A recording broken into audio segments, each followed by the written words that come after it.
Gentlemen,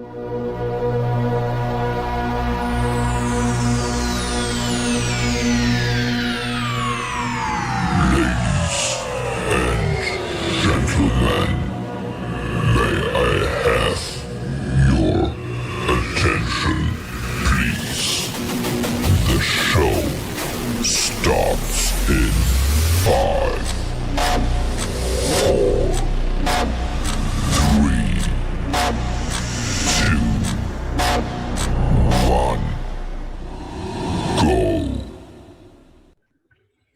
Salam sejahtera bagi kita semua. Perkenalkan, kami dari kelompok 8 dengan anggota saya sendiri Darmawan Anthony Salim dengan ujung NIM 063 dan rekan saya Jordi Nathanael Fadeli dengan ujung NIM 075 ingin mempresentasikan hasil diskusi kami mengenai pemanfaatan biji kelor sebagai koagulan pada limbah cair industri tempe pada mata kuliah metodologi penelitian dan karya tulis ilmiah dengan dosen pengampu Dr. Insinyur Tri Kurnia Dewi MSc dari jurusan Teknik Kimia Fakultas Teknik Universitas Sriwijaya Palembang. Next. Ya, seperti yang dijelaskan di awal tadi, inilah anggota kelompok kami, yaitu berisikan saya sendiri, Darmawan Anthony Salim, dan Jordi Nathanael Fadeli. Next. Nah, adapun daftar isi yang akan kami jelaskan pada proposal penelitian kali ini terdiri dari 3 bab. Bab pertama pendahuluan, bab kedua tinjauan pustaka, bab ketiga metodologi penelitian. Next. Nah, untuk bab pertama yaitu bab pendahuluan. Next. 1.1 latar belakang. Nah, mengapa kami mengangkat topik ini untuk dibahas? Karena biji kelor bisa dimanfaatkan sebagai salah satu koagulan organik alternatif yang tersedia secara lokal. Ya, artinya pada penelitian ini, biji kelor yang digunakan adalah biji kelor yang matang atau tua, sehingga dapat dijadikan serbuk dengan kadar air kurang dari 10%. Di mana efektivitas koagulasi menggunakan koagulan biji kelor dipengaruhi oleh kandungan yang terdapat pada biji kelor yaitu 4-alpha-L-ramnoxybenzil isothionate. Zat aktif ini dapat mengabsorpsi partikel-partikel yang terkandung pada limbah. Dengan menguji biji kelor menjadi serbuk yang berukuran lebih kecil, maka zat aktif yang terkandung pada biji kelor tersebut akan semakin banyak karena luas permukaan dari biji kelor yang semakin besar. Next.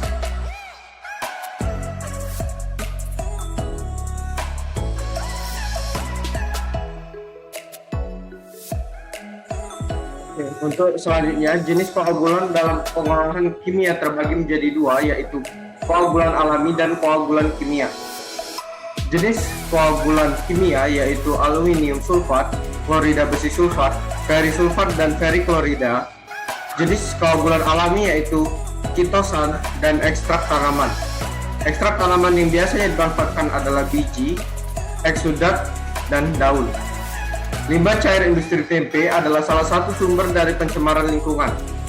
Sebagian besar buangan dari pabrik tempe adalah limbah cair yang mengandung sisa air dari rebusan kedelai dan air rendaman kedelai. Next. Pada limbah cair industri tempe masih terkandung zat-zat organik seperti protein, karbohidrat, serta lemak. Selain zat terlarut, pada limbah cair tempe juga terkandung padatan tersuspensi atau padatan terendapkan. Misalnya pecahan biji kedelai yang tidak terlalu sempurna saat pemrosesan. Limbah padat belum terlalu bisa dirasakan dampaknya, baik itu terhadap lingkungan. Hal ini dikarenakan masih bisa dimanfaatkan sebagai pakan ternak. Tetapi limbah cair akan mengakibatkan bau busuk dan bila dibuang secara langsung ke dalam sungai akan menyebabkan tercemarnya air sungai tersebut. Nah, dari latar belakang tadi kita bisa mengangkat sebuah rumusan masalah. Kami mengangkat dua macam rumusan masalah di sini. Yang pertama, bagaimana pengaruh biji kelor sebagai koagulan dalam menurunkan kadar BOD, COD, dan TSS pada limbah cair industri tempe. Dan yang kedua, bagaimana pengaruh kecepatan pengadukan koagulan biji kelor yang digunakan untuk menurunkan kadar BOD, COD, dan TSS pada limbah cair industri tempe. Nah, dari rumusan masalah tersebut, kita memperoleh yang namanya tujuan dari penelitian ini. Tujuan dari penelitian ini yaitu yang pertama mengetahui pengaruh biji kelor sebagai koagulan dalam menurunkan kadar BOD, COD, dan TSS pada limbah cair industri tempe. mengetahui pengaruh kecepatan pengadukan koagulan biji kelor yang digunakan untuk menurunkan kadar BOD, COD, dan TSS pada limbah cair industri tempe. Nah, adapun manfaat dari penelitian ini, yang pertama, dapat mengetahui pengaruh biji kelor sebagai koagulan dalam menurunkan kadar BOD, COD, dan TSS pada limbah cair industri tempe. Dan yang kedua itu, dapat mengetahui pengaruh kecepatan pengadukan koagulan biji kelor yang digunakan untuk menurunkan kadar BOD, COD, TSS pada limbah cair industri tempe tersebut. Next. Nah, dari sekian dari latar belakang, rumusan masalah, tujuan tersebut, kami mengangkat hipotesa penelitian nih. Ya, ada dua. Ya, ini yang pertama, terjadi penurunan kadar COD, BOD, dan TSS pada limbah cair industri tempe yang terkoagulasi dengan koagulan biji kelor. Dan yang kedua, jika koagulan biji kelor dapat menurunkan kadar COD, BOD, dan TSS pada limbah cair industri tempe, maka penurunan COD, BOD, dan TSS akan semakin tinggi jika kecepatan pengadukannya ditingkatkan. Next. Untuk batasan masalah, sampel yang digunakan pada penelitian ini adalah limbah cair industri tempe dengan kriteria fisik mengalami kekeruhan, berwarna, berasa, dan berbau. Kondisi yang diamati adalah chemical oxygen demand atau COD, biochemical oxygen demand atau BOD, total suspended solid atau TSS. Next. Untuk penelitian yang sebelumnya, beberapa penelitian sebelumnya yang memanfaatkan metode koagulasi untuk menjernihkan air limbah. Yang pertama, pemanfaatan biji kelor sebagai koagulan pada proses koagulasi limbah cair industri tahu dengan menggunakan jar test. Dan yang kedua, ada pengelolaan limbah cair industri tempe untuk menurunkan kadar chemical oxygen demand atau COD dengan metode koagulasi menggunakan koagulan polyaluminium klorid atau PAC dan aluminium sulfat.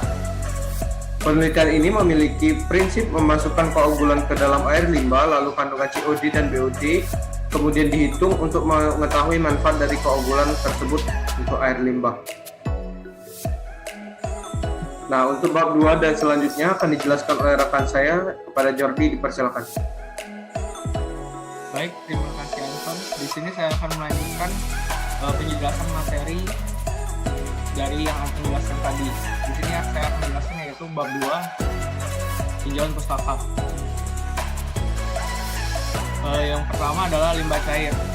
Limbah cair merupakan suatu kegiatan industri, suatu hasil kegiatan industri atau kegiatan usaha berwujud cair, di mana limbah cair tersebut langsung dibuang ke lingkungan dan dapat menyebabkan pencemaran lingkungan, sehingga menurunkan kualitas lingkungan. Limbah merupakan suatu sisa dari kegiatan manusia yang tidak diterima lingkungan karena tidak memiliki nilai guna dan ekonomis. Suparman 2001.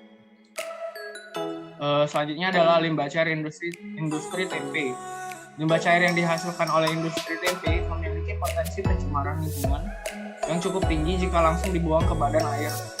Hal ini diakibatkan kandungan zat organik dan nutrien yang cukup tinggi dalam limbah cair tahu dan tempe. Sugiharto 2007. Jumlah jenis bahan organik dalam limbah cair tempe semakin banyak akan menyulitkan pengolahan limbah karena beberapa zat tidak dapat diuraikan oleh mikroorganisme di dalam air limbah tempe dengan nilai BOD dan COD lebih dari 1000 mg per liter menurut Sugiharto 2007. Selanjutnya adalah koagulasi. Koagulasi adalah metode untuk menghilangkan bahan-bahan limbah dalam bentuk koloid dengan menambahkan koagulan.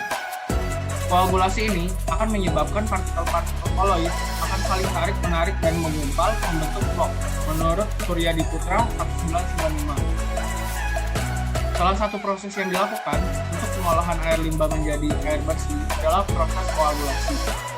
Proses koagulasi adalah proses penambahan bahan koagulan partikel yang berukuran kecil dalam air sehingga dapat melekat satu sama lain dan tersuspensi pada media filter.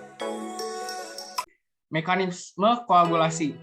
Koagulasi merupakan proses yang kompleks dan melibatkan banyak reaksi kimia yang saling berhubungan dengan langkah-langkah perpindahan massa. Proses ini pada dasarnya terdapat 4 langkah yang berurutan, yaitu transformasi koagulan, pengambilan spesies terserah, partikel mengalami destabilisasi, dan tabrakan antar partikel, menurut Said 2017. Koagulan biji kelor. Biji kelor dapat dijadikan sebagai koagulan yang efektif karena kandungan zat aktif 4-alfa 4-ramonosilosi benzyl isothiocyanate yang ada di dalam biji kelor. Zat aktif itu memiliki kemampuan mengabsorpsi partikel-partikel air limbah.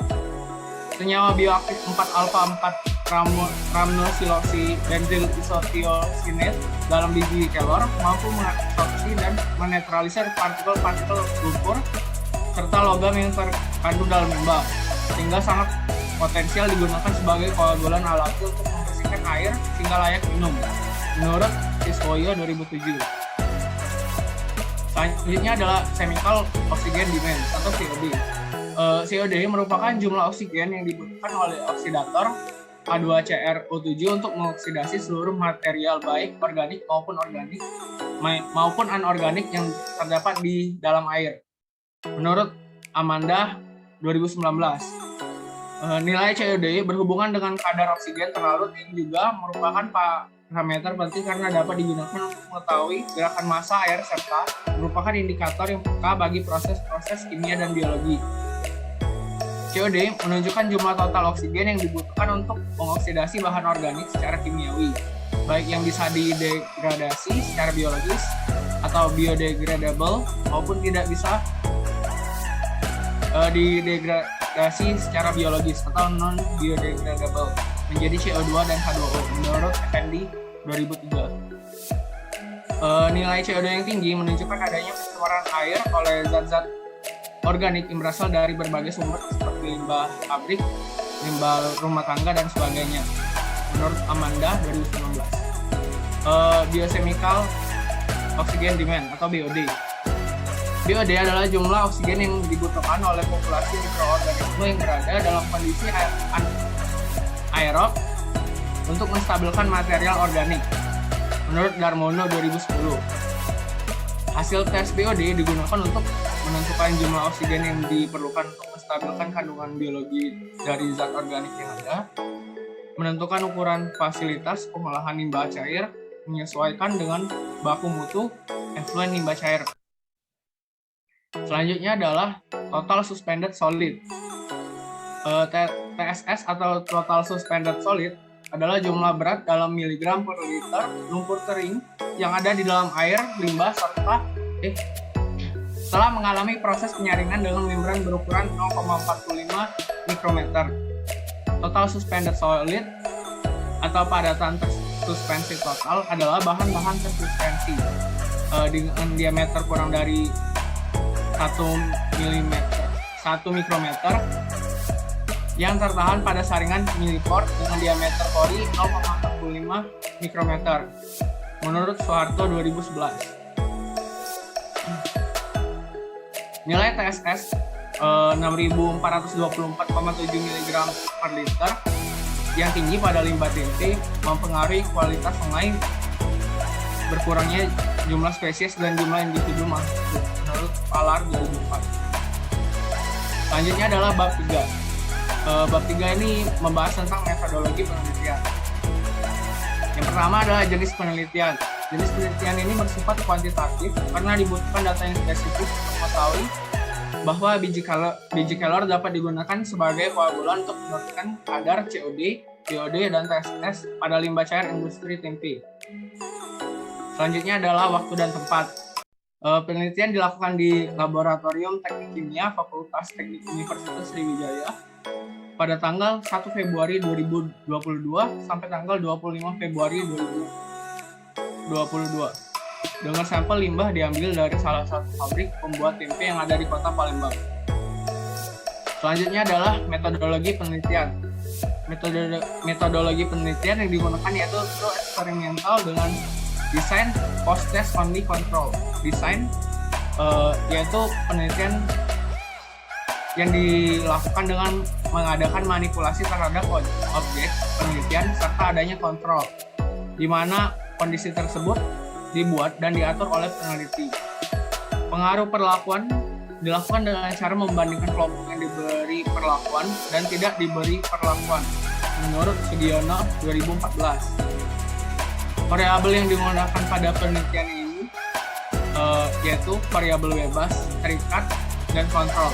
Variabel bebas yang digunakan adalah kecepatan pengadukan koagulan, yaitu 80 rpm, 90 rpm, 100 rpm, dan 110 rpm serta 120 rpm. Variabel terikat dalam penelitian ini adalah COD, BOD, dan TSS. Variabel kontrol dalam penelitian ini meliputi waktu pengadukan, yaitu 15 menit, jumlah air limbah industri tempe yaitu 1 liter, lama pengendapan yaitu 60 menit. Prosedur penelitian adalah sebagai berikut. Pertama, persiapkan flokulator atau jar test. Dilakukan analisa awal BOD, COD, dan TSS pada limbah cair industri tempe. Lalu beker diisi dengan sampel limbah cair industri tempe sebanyak 1 liter pada 5 beker gelas untuk masing-masing variasi pengadukan dan pH-nya koagulan ke dalam beker sebanyak dosis yang telah ditentukan sesuai dengan variabel dosis koagulan. Setelah itu dilakukan pengadukan dengan variabel waktu pengadukan yang telah ditentukan dan variasi kecepatan pengadukan yang telah ditentukan. Yang ketiga adalah sampel didiamkan mengendap selama 60 menit. Lalu dilakukan penyaringan dengan media kain katun. Kemudian kadar COD, BOD, dan TSS dianalisa sekali lagi untuk mengetahui perubahan pada kandungan COD, BOD, dan TSS yang terjadi. Selanjutnya adalah metode analisa. Persentase efisiensi penurunan kadar COD, BOD, dan TSS dapat diperoleh dengan membandingkan nilai konsentrasi COD, BOD, dan TSS pada hasil akhir setelah proses koagulasi flokulasi.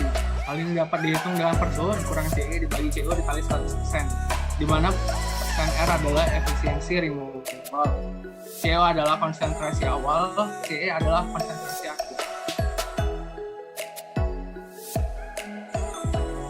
Baik, sekian yang dapat kami paparkan pada kesempatan kali ini. Mohon maaf apabila terdapat kesalahan dalam pemaparan kami.